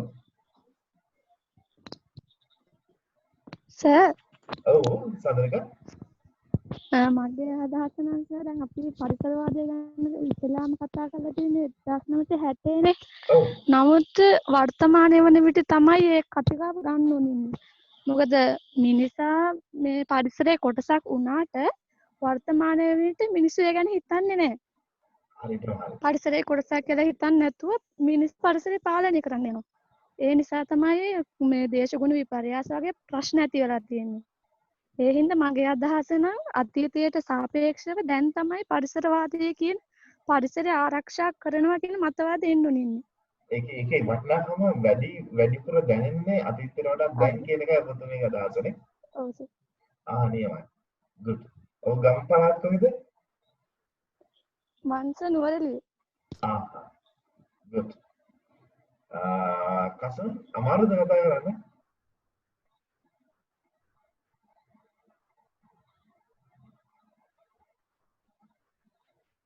සර් මට වන ටිකට හස මේ ඉන්න බැරුණා මේ ක්ලාස් එක කරගෙන වයින් ඉන්න සර් කනෙක්ෂන් එකක් තියෙනවා අර කට්ටිය ඔව්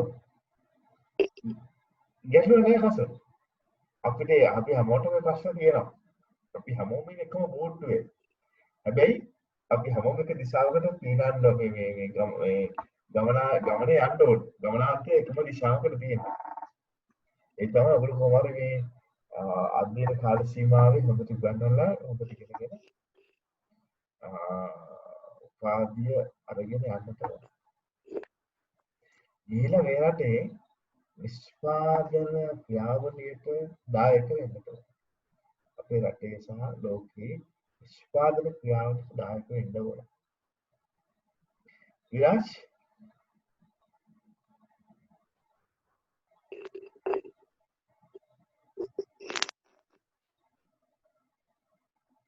Yes.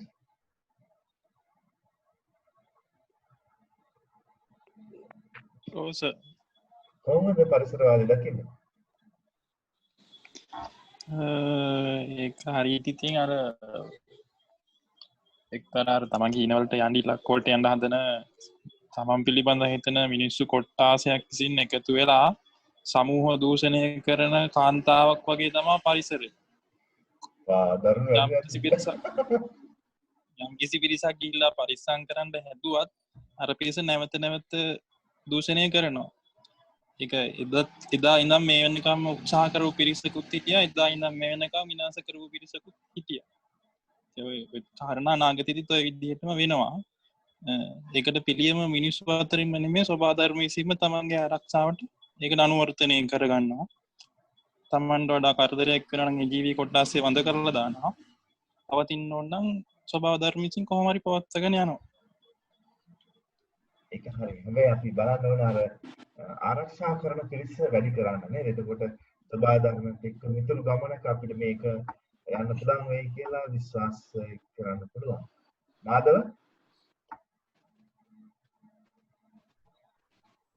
මාත් හිතන්නේ විරාජ් කියපු කතාවට මාත් එකඟයි මේ මොකද මේ දැන් අර මුලින්ම කියවනේ දැන් අපි අපේ පුත්‍රිය මහී කාන්තාව කියලා හඳුන්වනවා කියලා. ඒ කියන්නේ මම හිතන්නේ දැන් කාන්තාවක් වුණාම උපතේ ඉඳන් සාමාන්‍යයෙන් ලිංගික ක්‍රියාවලියේ ඉඳන් දරුවෝ හදලා දරුවෝ උස්මහත් කරලා දරුවෝ අර තැන තැනකට බාර දෙනකන් ලොකු දුකක් විඳිනවනේ. ඒ වගේ තමයි මට හිතෙන්නේ මේ පෘථිවිය කියන මේ අපි ජීවත් වෙන මහ පොළොවත් ඒ වගේ තමයි හොඳ දේවල් වලට හොඳ ප්‍රතිචාර දෙනවා නරක දේවල් වල නරක ප්‍රතිචාර දෙනවා. ඒ කියන්නේ දරා ගැනීම ශක්තියක් කියන එක නේ කාන්තාවට සමාන කරලා තියෙන කාන්තාවගේ දරා ගැනීම ශක්තිය තමයි මේ වගේ පෘථිවියට සමාන කරලා තියෙන්නේ. මම නම් හිතන්නේ දැන් මේ ඒ කියන්නේ දරා ගැනීම ඉවසා ගන්න බැරිම අවස්ථාවක් තමයි මේ කොවිඩ් වගේ දෙයක් නම් මම හිතන්නේ කොවිඩ් වගේ ඊපස්සේ සුනාමි වගේ දේවල් මම හිතන්නේ ඒ කියන්නේ අර දරා ගැනීමේ නොහැකිම අවස්ථාව තමයි අර දෙදරා යෑම තමයි මම හිතන්නේ ඔය වගේ දෙයක් කියලා. හොඳ විග්‍රහයක් මාධව. බොහොම ස්තුතියි. පරුෂිකා කතා කරාද?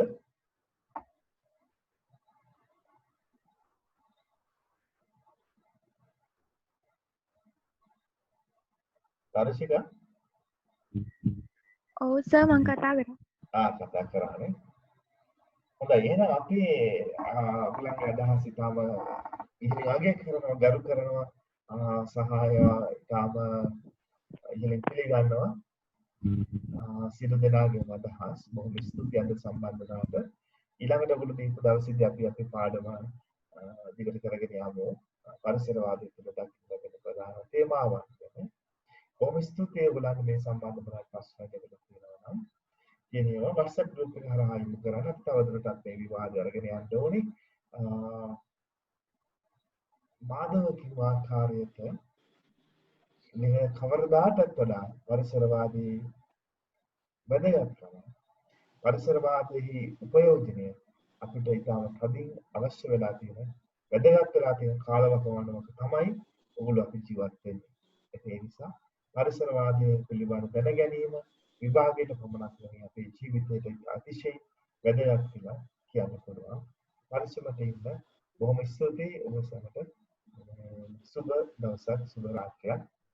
අපි නැවත දවසක හම්බ වෙමු. බොහොම ස්තුතියි. Thank you, sir.